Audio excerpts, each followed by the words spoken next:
Hello everyone. तो आज हम लोग डिस्कस करने वाले हैं कंडीशनल प्रोबेबिलिटी। कंडीशनल प्रोबेबिलिटी जो है वो क्लास 12 के बोर्ड एग्जाम हो या फिर आपके जेई के एग्जाम हो, दोनों की जगह पे आपको प्रोबेबिलिटी का काफ़ी ज़्यादा क्वेश्चन देखने को मिलता है। ठीक है, तो ये एक काफ़ी इंपॉर्टेंट टॉपिक हो जाता है कंडीशनल प्रोबेबिलिटी, क्योंकि यहाँ से क्वेश्चन जो है आपके बहुत सारे पूछे जाते हैं। ठीक है, अब कंडीशनल प्रोबेबिलिटी होता क्या है उसके बारे में बात करें तो यहाँ पे दिख रहा है कि कंडीशनल है ना, नाम में ही कंडीशन लगा हुआ है, यानी कुछ कंडीशन के बारे में ही बात होता है।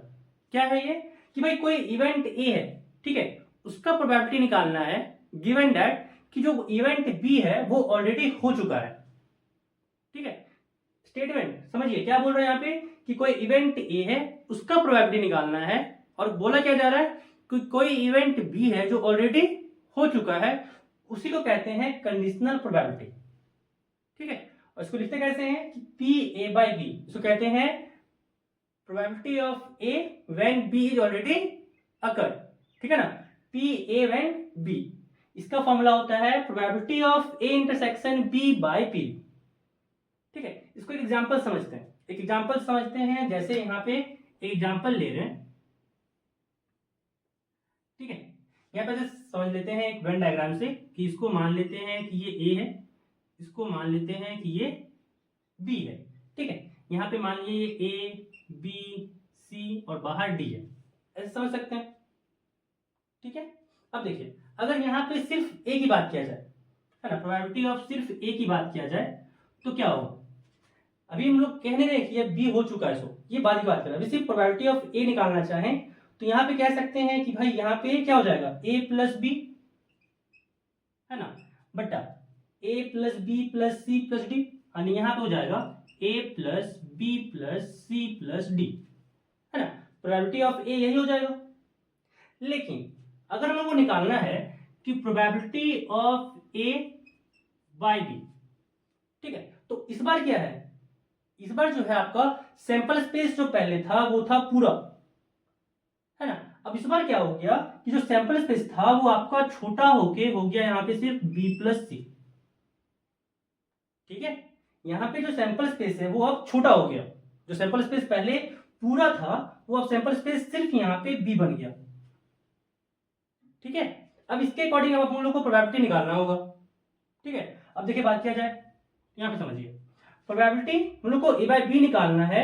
अब सैंपल स्पेस पूरा जो पहले था बी बन गया है, यानी जो नीचे होगा वो क्या हो जाएगा, सिर्फ बी प्लस सी हो जाएगा, है ना। अब यहाँ पे ऊपर की बात की देखिए, यहाँ पे जो हम लोग को ए का एलिमेंट लिखना था, अब यहाँ पे सिर्फ हम लोग का यहाँ पे बी आएगा, क्योंकि सैंपल स्पेस में सिर्फ बी प्लस सी है, तो ए कैसे आएगा। ठीक है, तो अब हम लोग का सिर्फ यहाँ पे बी आने वाला है, तो probability of A by B क्या हो जाएगा, बी बट्टा बी प्लस सी। ठीक है, क्योंकि सैंपल स्पेस अब जो हम लोग का है वो चेंज कर चुका है। पहले सैंपल स्पेस यहाँ पे पूरा बड़ा वाला था, लेकिन अब जो सैंपल स्पेस वो बन गया बी बस। ठीक है, तो यही आपका कंडीशनल प्रोबेबिलिटी। अब इसको एक एग्जांपल समझते हैं। तो यहाँ पे एग्जांपल देख सकते हैं, एग्जांपल यहाँ पे है कि 2 डाइस आर थ्रोन। ठीक है ना, कि 2 डाइस को लोग थ्रो किए। कहा जा रहा है find the probability that sum of the numbers coming up on them is 9। जो 2 डाइस को हम लोग थ्रो किए, है ना, जो नंबर आया उसके ऊपर में उन दोनों का सम जो होना चाहिए वो 9 होना चाहिए, उसका प्रोबेबिलिटी निकालना है। आगे कंडीशन दिया हुआ देखिए कि if it is known that the number 5 always occurs on the first die। ठीक है ना, कंडीशन क्या है कि जो फर्स्ट डाई है वो हमेशा क्या कर रहा है, 5 शो कर रहा है। ठीक है, तो यहाँ पे दोनों इवेंट लिखते हैं। तो यहाँ पे सॉल्यूशन, पहला इवेंट को ए नाम देते हैं। ठीक है, कि sum of numbers, sum of numbers, ठीक है, इज 9। ठीक है, जो नंबर आपका है उसका जो सम करें तो क्या आएगा, 9 आएगा। इवेंट बी बनाए, इवेंट बी क्या बनाए कि फर्स्ट डाई सोज, है ना, 5। जो पहला डाई है, पहला डाई है वो हमेशा क्या कर रहा है, 5 को शो कर रहा है, उसको इवेंट बी कहते हैं। ठीक है, अब अगर हम लोग बात करें टोटल आउटकम्स के, अब 2 डाई को थ्रो कर रहे हैं तो लोग जानते हैं टोटल आउटकम्स की अगर हम लोग बात करें तो 2 डाई को लोग थ्रो कर रहे हैं, तो यहाँ पे 6 का स्क्वायर हो जाएगा, क्योंकि एक डाई का आउटकम 6 होता है, तो यहाँ से 6 का स्क्वायर हो गया 36। तो टोटल आउटकम यहाँ पे हमारे पास 36 है। ठीक है, अब बात करते हैं इवेंट के लिए। तो सम ऑफ नंबर, यहाँ पे ए की बात करें तो 9 होना चाहिए, तो ए के पास कौन कौन सा एलिमेंट आएगा? तो ए के पास एलिमेंट्स अगर 9 चाहिए तो पॉसिबिलिटीज क्या है? पॉसिबिलिटी स्टार्ट होगा 3 से, क्योंकि 1 के साथ आएगा 8 तब 9 होगा, लेकिन डाई में तो 8 शो ही नहीं करता है। ठीक है ना, 2 के साथ 7 आएगा, वो भी शो नहीं करेगा 7। तो यहाँ पे पहला स्टार्ट होगा 3 से, यानी 3,6 हो जाएगा। ठीक है, एक हो जाएगा 4,5, है ना, पहला डाई में 4 शो करे, दूसरा डाई में 5 शो करे, तीसरा हो जाएगा 5,4, है ना, और फिर चौथा हो जाएगा आपका 6,3। ये हो गया आपका ए। ठीक है, ए में कौन कौन सा एलिमेंट आएगा।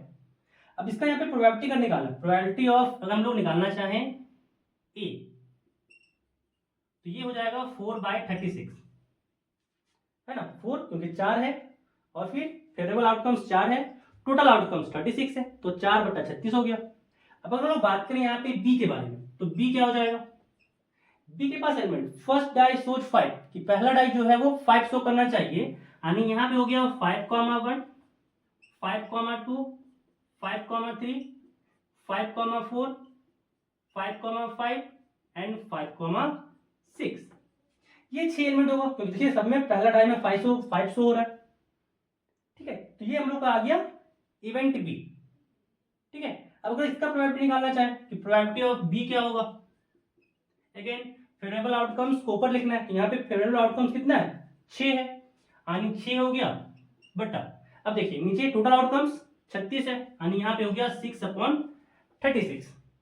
ठीक है, अब देखिए हम लोग को निकालना था क्या, हम लोग को कंडीशनल प्रोबेबिलिटी निकालना था, यानी पी ए बाई बी हम लोग को चाहिए, यहाँ पे पी ए बाई बी चाहिए। ठीक है, पी ए बाई बी, तो क्या होता है तरीका निकालने का फॉर्मूला, कि probability of A intersection B बटा प्रोबेबिलिटी ऑफ बी। ठीक है, probability of A intersection B बटा प्रोबेबिलिटी ऑफ बी होता है।